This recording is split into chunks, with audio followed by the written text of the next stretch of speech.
Bridget Albert, and we're in Las Vegas, Nevada at the Mandalay Bay Libertine Social. And today we're gonna spend some time with Tony Abou-Ganim, the guy who literally wrote the book on vodka. He's gonna give us a sneak peek behind the scenes at his bar arcade and talk more about the category. Come on, let's go.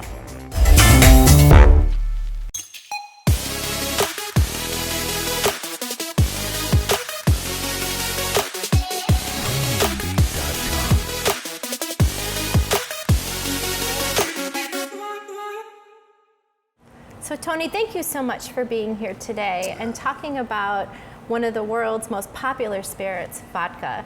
And actually, you wrote the book on it, so thank you. It's a pleasure. Vodka's definition is that it's colorless, tasteless, and odorless. So tell me, what makes it delicious?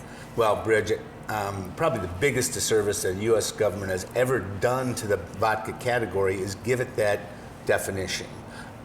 By no means is vodka colorless. Well, I will give it colorless, yes. It is colorless. It better be colorless, yes. But tasteless or odorless. And all you have to do is line up 4 different vodkas, something made from corn, wheat, rye, and potatoes, and you'll pick up the subtle differences from those raw materials.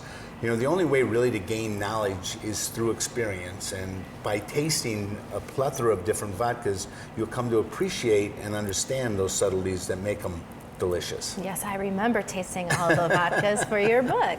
Well, my mom always said, Tony, never trust a skinny chef. You got to taste everything. So I hope that doesn't translate to never trust a sober bartender. But if you don't taste things, how are you going to know? How are you going to know? How are you going to know? So tell me a little bit about the history of vodka, because I know it has a rich history here in America. Well, as you mentioned, it is the number 1 consumed spirit in America by far. 25% of all spirits sold in the United States are vodka-based. So people like to drink vodka. We assume the vodka's been here forever, but in reality, prior to Prohibition, vodka didn't exist in the United States. And it was during repeal that a Russian immigrant saw repeal coming and knew vodka, and knew the Smirnoff family, and bought the rights to Smirnoff to produce it here in the United States. And that was the introduction to vodka here in this country. So I think you can tell me that there's some pretty great classic cocktails that came out of Prohibition and because of Prohibition. Well, I wouldn't say so much out of Prohibition, but out of the repeal of Prohibition, a lot of vodka cocktails started to show their face. Matter of fact, in the Savoy Cocktail Book, which was written in 1930 by an American during Prohibition, there were only 3 vodka cocktails listed in that book. But it just goes to show that we were a gin drinking nation, and vodka was really unknown. It was an Eastern European thing, and they drank it straight.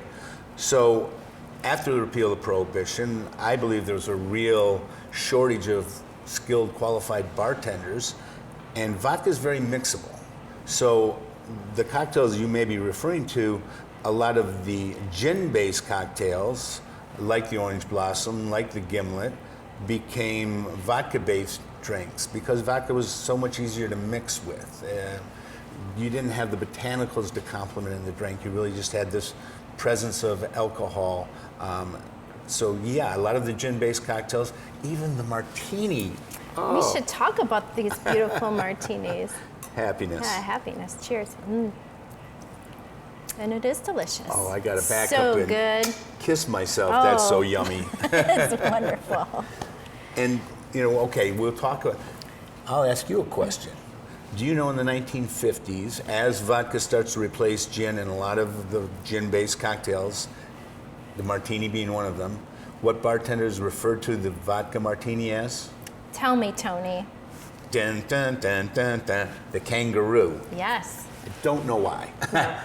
Kangaroo. Well, it's fun to say. It is fun to say. It's memorable. And unfortunately, it didn't stick. But maybe through conversations like this, and we'll share them with a lot of bartenders, when someone orders a vodka martini, the bartender will say, would you like a kangaroo? Well, we'll see. We have got a lot of work to do to bring that back.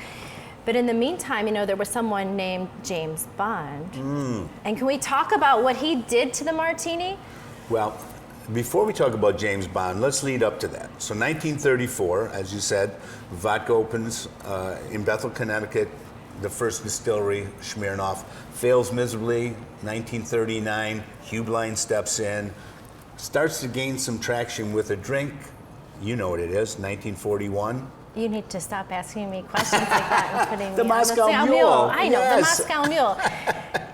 That was really the first time that a drink was used as a marketing vehicle for a spirit company. Because it wasn't at the same time, around that time, that the Polaroid camera became popular. You are good, because yes. you had a good teacher, you stinker. The Polaroid camera. Yes, came out at the same time. Somebody told me that story once. So you can imagine in Hollywood at the Cock and Bull restaurant, because we had ginger beer, they thought they were going to make a fortune on ginger beer.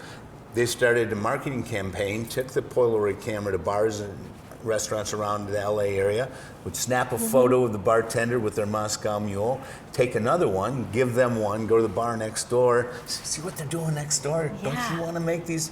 And vodka was on its way, the Moscow Mule was on its way. Then we run into another war, and that slowed everything down. Well, I think also people were stealing the mugs. They were stealing them up. They were putting them in their purse. Get your credit card. Yes. And that takes us up to the 50s. And as you mentioned, a gentleman by the name of James Bond. So let's talk a little bit about what's happening in the 50s, with the cocktail bag and the cocktail hour and home bartending was really all the rage, as you said, coming off the wars. Yeah. And it was a great time in America for cocktails. It was. People needed a drink. They needed a drink. They needed we still a drink. need a drink. We needed a drink. But you're absolutely right. People were drinking in the home. They were making cocktails. They had the implements, the glassware, the tools to be able to make great cocktails.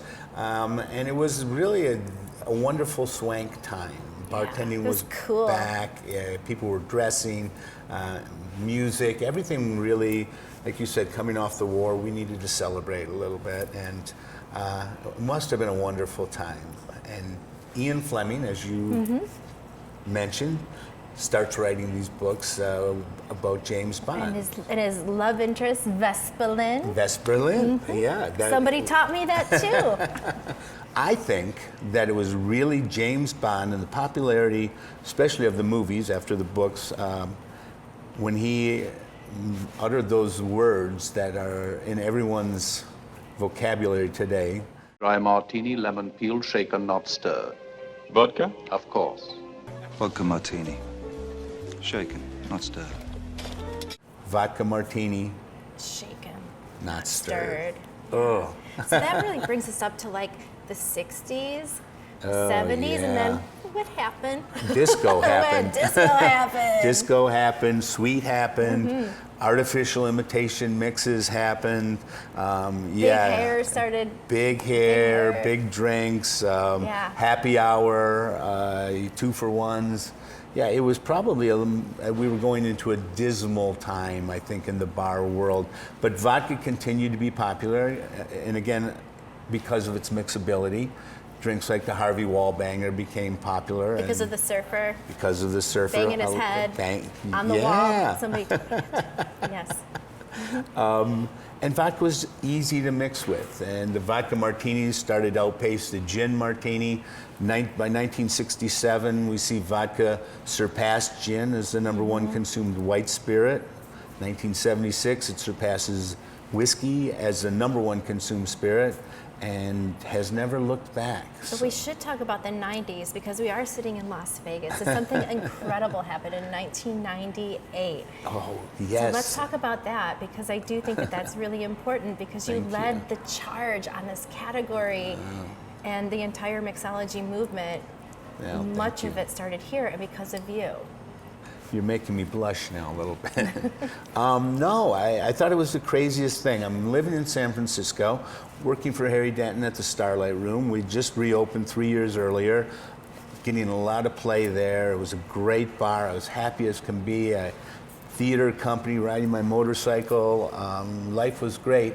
When I get a message on that old school answering machine that had the tape. I think I wore it out listening to George Goldhoff. Oh my gosh, George. We'd like you to come to Las Vegas and talk about doing the drinks at Bellagio. I thought it was crazy. And my best friend, my roommate, said, you have to do this. You'll never have an opportunity to do something like this again in your lifetime because a place like Bellagio opens, you know, once in a lifetime, and to have the opportunity to do the drink program. Now in 1998, as you know, because you were on the opening team, Las Vegas was a much different, the bar was a much different place. Much different place. Much different place. The idea of fresh squeezed juices was still very foreign. Foreign, yes. Premium spirits and cocktails, great glassware, attention to ice, technique. Bar tools. Bar tools. Yeah. Professionalism. Yeah. That's what, all of those things, you know, elevating, once again, our craft, the tools to be successful. And yeah, I had no idea what we were getting into. 300 bartenders, 29 bars, 25,000 drinks a day. If I would have known that, I might not have taken the job, but then I wouldn't have met you. And I wouldn't have met you. And it was such a beautiful time. It was. And it was an important time in American beverage history. Yeah. So. Hopefully we'll live long enough to see how that plays out. Cheers to that. But we should talk about, you know, what's happening today behind the bar. You know, let's fast forward, because it has changed once again with the evolution even further into the cocktail, using interesting ingredients, you know, getting really back to the core of classics once again, and paying attention to some of the things like garnishes. How important are garnishes to cocktails, but especially when you're working with vodka? Oh, so important. I often say never underestimate the importance of the garnish. And not only should garnishes be stored properly, your olives in the refrigerator so they're cold, cut fresh, you know, on a lime that's cut 3 days ago. But with vodka martinis or the kangaroo, I like to complement the flavor of the vodka with the garnish. So you're drinking Effen. Effen's made from wheat, so something citrus. We're using lemon peel, so those oils, and make sure you express those. I'm drinking Tito's that has that sweet corn cereal note to it, so something a little sharper. I'm using a cocktail onion. If I were drinking something like Belvedere made from rye that's big and spicy, now that would stand up to a blue cheese stuffed olive. Ooh, I'm getting thirsty. Here we go. Here we go. Cheers to that. Oh yeah, with that delicious. onion. Love the citrus. So Carrie Bradshaw and her friends made a cocktail very popular with their hit TV show. Can you tell me a little bit about this classic? Well, something good did come out of the 80s, and that was one of my favorite vodka drinks, which is the Cosmopolitan. And yes, you're right, Sex and the City, which don't tell anybody I'm a big fan of, made the drink really popular, and just shows the power of television. And it's sad that that drink isn't as popular today as it once was, because when made well with great ingredients, great technique, it is a stunningly balanced and complex drink that I love. So let's get more people drinking Cosmopolitans. Yeah. Well, how about we do that now? Would you make me one? Love to. Great, let's do it.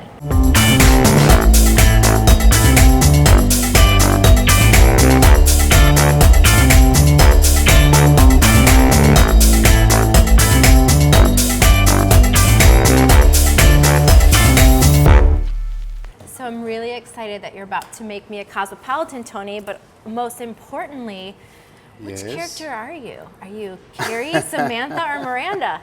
You have to ask. I don't. Yeah, I think I know. Definitely Samantha. Definitely Samantha. Yeah. Me too. All right, let's make this one for Samantha. You've known me a long time, and one thing that I've always insisted on is hand-extracted fresh lime juice. Oh, yeah. As you know, limes are the most fragile of all citrus. They'll start to oxidize in about 20 minutes, so that's why we need to squeeze them fresh. And when you pick out your limes, you know, you want a 220 lime that has a nice dark green color, soft and pliable to the touch. And as always, room temperature limes will yield more juice. So, using our handheld lime squeezer, Oh, that was fast. Want me to slow it Slow it down for you? So we want a ½ ounce of our fresh squeezed lime juice. And I like to use the jigger, especially with using sweet and sour elements, because as you know, too much lime juice, drink's gonna be sour. Sure. Too much simple or sweetener, drink's gonna be Sweet. sweet. Sweet. And of course, too much vodka, the drink's gonna be Amazing. amazing. So 3/4 of an ounce of ocean spray cranberry, whatever you do. Don't use that cranberry, whatever it is coming off the gun that's pink or red or purple, ocean spray. As always, you only get out of the drink what you put into it. Now our modifier is Cointreau. Once again, don't cheat it with domestic triple sec. We'll add 3/4 of an ounce right to the mixing glass. And as I believe that this drink was created when Absolute Citron was launched in the late 80s, whether you believe it was Cheryl Cook down in Miami or Toby Chahini in Manhattan, it definitely is Absolute Citron. So our 2-to-1 ratio, 1.5 ounces of citron. Go ahead and fill our Boston shaker. So are you gonna wake it up and not rock it to sleep? Harry Craddock, Yes. right? 1930s Savoy That's cocktail right. book. Oh, gotta love that I sound. know. There you go. All right. Now, cold drink, always cold glass. So we've got some beautiful coupes here from the freezer. And this is not called a cocktail glass. Cocktail coupe. Cocktail coupe. All right. Look at that beautiful pink color. Beautiful. That's how we know that we used Cointreau. And I like to tie the garnish in with the citrus notes of the Absolute Citron. So a spiral of fresh lemon. Oh man, it Release all smells those- so good. Oh, smell-o-vision. It's amazing. And there's a Look at that service. drink I'm sure Samantha would be proud of. Oh, it's so good. Yeah? It's so delicious. It's Yummy, right? wonderful. I can taste everything. You know, I can taste the orange from the Cointreau and the lime and the citrus from the Absolute Citron. It is absolutely delicious. Thank Well, you. a great cocktail should be more than the sum of the parts, and that's why we need to insist on quality ingredients. You mentioned Cointreau, you know, the premier orange liqueur from France. At 40% alcohol or 80 proof, it really elevates the flavor, and those natural peels of bitter and sweet orange, they come out of solution. So you can always tell if Cointreau's not used and they're using a triple sec, because it'll luge when those essential oils come out and it'll make the drink pink, as you notice there. Yeah, so that's the magic of what happens in the shaker. The magic of what happens in the shaker. Yeah. So I see all these awesome bitters sitting here, and this is also a flavoring agent in cocktails, right? Absolutely, and you know, bitters are one thing that really kind of we lost during Prohibition and took forever to come back. We were lucky to see a bottle of Angostura bitters, let alone Peychaud's or orange or the pecan chicory bitters. You know the story about Angostura bitters, right, Oh Rich? yeah, What lasts longer, your marriage or yeah. your Or your bitters. I think you bottle told of me that. Angostura bitters? Use your bitters. They're the salt and pepper of making drinks. There's not a lot of vodka-based cocktails, as you know, that utilize bitters. But when we were working on my book, Vodka Distilled, together, where we tasted over 100 vodkas, when I put the drinks together, one of my original drinks, one of my favorite original vodka drinks is called The Wizard, and it utilizes orange bitters. Cool. Will you make me one? Oh, I'd love to make you one. Absolutely. Do you want me to read you the recipe? The Tony Heimers, I might need to do, yeah. You know, oftentimes vodka gets lost in a cocktail, and it's used more as the foundation to support other flavors. In The Wizard, what I really wanted to do was celebrate the vodka and then complement the flavors of the vodka itself to give us, again, a complexity and an herbal note with just a touch of bitters. So I built this utilizing my good friend Tito's corn-based vodka out of Austin. So we're gonna add 2 ounces of Tito's right to the mixing glass. Good job. That's what it says in the book. I studied up. As you can see, this is a spirit-only drink, so we're gonna go ahead and stir it. Where our Cosmopolitan had cranberry juice, lime juice, we wanna shake that, as you said, to wake it up. We're gonna use 2 modifiers in here. We're gonna use the Blanc Vermouth from Dolan, which is a sweeter white vermouth, so 1 ounce. And then to bring those beautiful herbaceous notes, that touch of honey, we're gonna use yellow chartreuse, and we'll use a 1/2 ounce. Yeah, a little bit of that goes a long way, right? Yeah, we just want to really bring those beautiful flavors to the party without it overwhelming the drink. All right, and then we'll use 2 good dashes of bitters. And so often I see bartenders, when it calls for a dash, they'll do that. That's a drop. It's a drop. We want a dash. So 1, right. 2 good dashes. We're using Gary's orange bitters. Fill that up with a lot of good, hard, dry, cold ice. Using our twisted bar spoon. It's beautiful. Could you hum some Frank Sinatra? Could I for me? hum? I think that you would leave if I hung some Frank Send in the Sinatra. clowns. Okay. As So Helen said, 20 times to the right, 20 times to the left. Okay. Beautiful. Go ahead and get. So Tony, in your book here, it says, the wizard, in a way we are magicians, we are alchemists, sorcerers, and wizards. We are a very strange bunch, but there is good fun in being a wizard. That's There Billy is. Joel, that's awesome. That's our good friend Billy Joel, and there is good fun in being a wizard. Yeah. I love serving this in the Nick and Nora glass. I think Nick Charles would love this drink. Yeah. Beautiful. And then just to kind of get a little brightness, we're going to add the zest of lemon. See that Oh, dancing man. on top of the I drink? see that. Beautiful.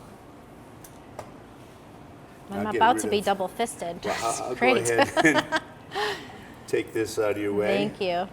And like I said, my favorite sense of all is the sound of 2 glasses. Cheers. Happiness. Oh man, it's so good. You can really taste the herbaceousness that comes through the vodka. You know, at the same time, it's really clean, and that citrus note is right on top.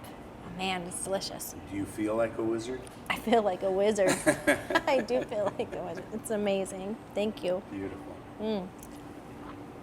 Delicious. You know, what's something that I noticed sitting here is that our glassware is very different. You have a variety here. Can you talk to me just a little bit about why it's important to put the cocktails in the proper glass?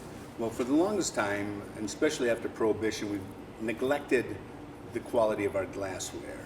Bill Kelly wrote a great book in the 40s called The Roving Bartender. And in that book, he talks about the importance of glassware. And I quote, "There was a time before Prohibition when we go into a saloon, we'd order a drink for 12.5 cents that would be served in a glass that cost $6 a dozen." So it shows the importance of glassware during that period. Not only good quality glassware, but the proper glass for the right cocktail. The Nick and Nora glass, you know, Nick Charles, what a bon vivant he was. Yeah. And really elevated the art of the cocktail. And the cocktail's just going to taste better in the right glass. You know, if you're still serving your martinis in old jam jars that you serve milk and orange juice to your kids, throw those Freds, Barneys, and Wilmas away and invest in some beautiful glassware. It'll just elevate the experience. I think it definitely, you know, changes the taste, Yeah. right? Frank Sinatra Frank Sinatra. over my lips, and You know what Frank Sinatra said about people who don't drink? When you wake up in the morning, that's the best you're going to feel all day. he was right. He was absolutely right. So speaking of feeling good in the morning, that reminds me of a drink that is gaining some renewed popularity. It's not an old drink, but it's not a new drink. It's a drink that Dick Bratzel created in London when a model came into his bar and said, "Dick, I need something that's going to wake me up and me up." And Dick made the... Vodka espresso martini. Yes, he did. You know what, Tony? We're in Vegas, and I could really use one. Yeah? Yeah, let's Well, do it. I could probably use one myself, so why don't we make a couple of those?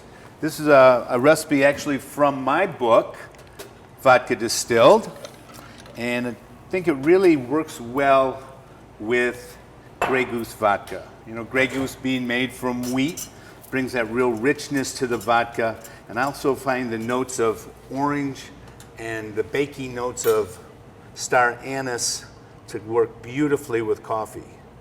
And here it is on page 72.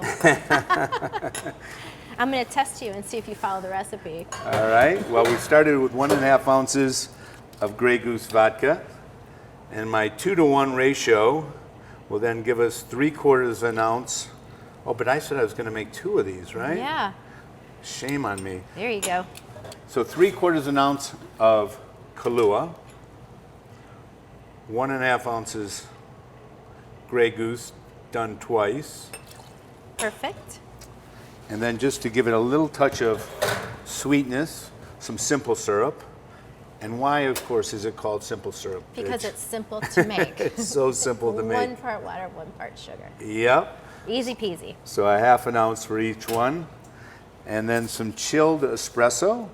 Just made this up on the espresso machine. Keep it in a squeeze bottle, keep it cool. 1 ounce for each drink. Oh, this is a nice I can Italian. already smell this. It smells so good. Smell the coffee. All right. And the coffee, when we shake it really well, is going to give us that nice froth on top. All right.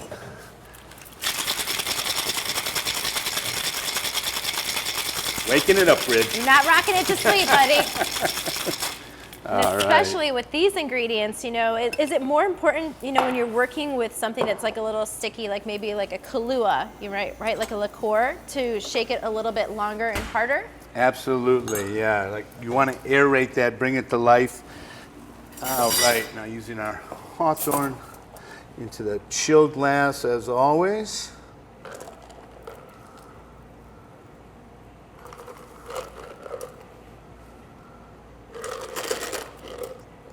It's looking beautiful. All right, and just tie in a real simple garnish. 3 coffee beans for good luck, health, and prosperity. Beautiful. 1 for you. 1 for you. Cheers. Much love and happiness. Yeah, to staying awake in Las Vegas. Cheers to that. My goodness. Oh, wow. That's wonderful. Well, we were talking earlier about the 80s and martini bars popping up everywhere, and virtually any drink that was served in a martini glass was called a martini. I think with the espresso martini, it works for some reason, and again, paying tribute to Dick, who actually called it the vodka espresso when he first invented it, probably to stay away from that terminology, but you know, the classic martini. And you brought up James Bond earlier and the shaken versus stirred. I'm not sure where you come in on that debate, but I always feel that who should really decide if they want their martini shaken or stirred is the guest. Absolutely. That being said, I know that you always stir your martinis. Maybe we should have a little throwdown, you and me. Do it, shaken Tony. versus stirred. Love to come back there. Iron Chef style. Oh, Iron Chef style. You're bringing it back. Come on back. Good memories. Yes, let's do it. Well, Bridget, welcome to Arcade Bar. Are you ready for Battle Kangaroo, shaken versus stirred? You know I'm ready. This is going to be just like the time that we were on that network. That kind of sounded like Mood Network. Yeah? Where are the mangoes? Yeah. Not here today, brother. Not here today. Just vodka. All right, well, let the battle begin. Now, we're talking about the quintessential cocktail, Bridget.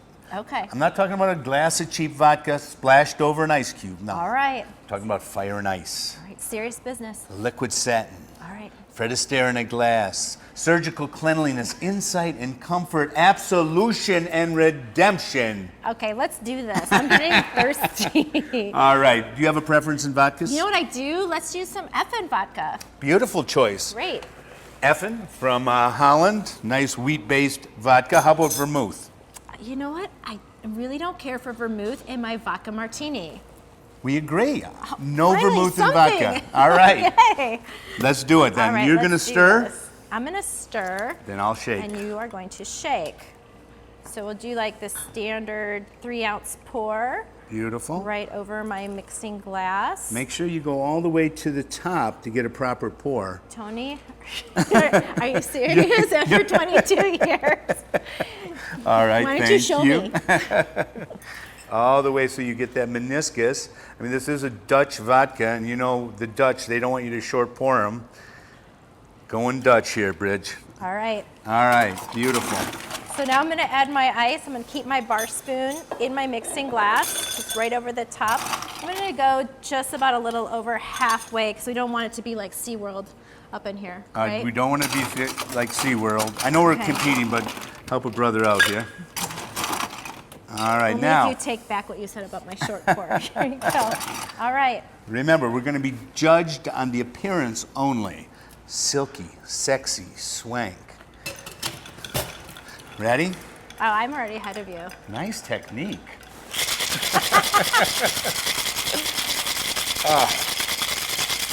So what, 20 times? Isn't that a beautiful sound? I'm not used to going reverse. There we go. All right. All right. Are you ready to take it to the glass? I think so. All right, Remember, I'm taking this. on appearance only. Silky, sexy, swank. Oh, look at mine. Mine looks so Mine is awesome. gorgeous. Mine is much prettier. Look at the this. froth on top, those ice shards floating on top. Gorgeous. And mine is just silky and smooth. You said like Fred Astaire, maybe dancing around in that glass. Now you notice that mine's a little bit higher. Why do you think that is? Well, you have more dilution because you shook. Absolutely. So I bruised my vodka a little bit, so I've over diluted it. Not a good thing. Yours does look pretty sexy. It looks pretty awesome. Should we garnish it and give it a try? Let's put a little zest of lemon right over the top. Totally smell the citrus. It's All beautiful. right. Well, I guess now Look at the difference between the two, between two different methods of bartending, right? same drink. Same drink. I guess the proof is in the. You taste mine. I'll taste yours. Okay, cheers. All right. Let's give it a try. A salute. Oh, it smells so good. See, now this is very good. It's very different as well. Liquid It has sap. nice dilution, and there's a little bit of texture on the top with the ice shards. So depending on what your guest wants. Well, yours It's the enhances the wheat of the vodka. The lemon is a beautiful accent. The mouthfeel is just beautifully silky. Let me double check. Did I do okay, Coach? I have to say, Did I this win? round goes to Bridget. All right, cheers. I'll take Cheers. that. Well, I want to thank you, Tony. Thank you for being a part of this vodka training today. It's been an absolute pleasure working with you, brother, and especially here in Las Vegas, in your restaurant and bar, Libertine Social, and it's just been a blast. Thank you. Cheers to you. Cheers. Cheers. Thank you. Thank you. Pleasure. We had a blast today with Tony, where we learned that he is a Samantha and definitely not a Miranda. We also learned that vodka is not a colorless, tasteless, odorless spirit. It has depths, and it's mixable, and it is delicious. If you want to learn more about the vodka category, pick up Tony's book, Vodka Distilled, where books are sold. To take a deeper dive into the beverage world, check out mybev.com.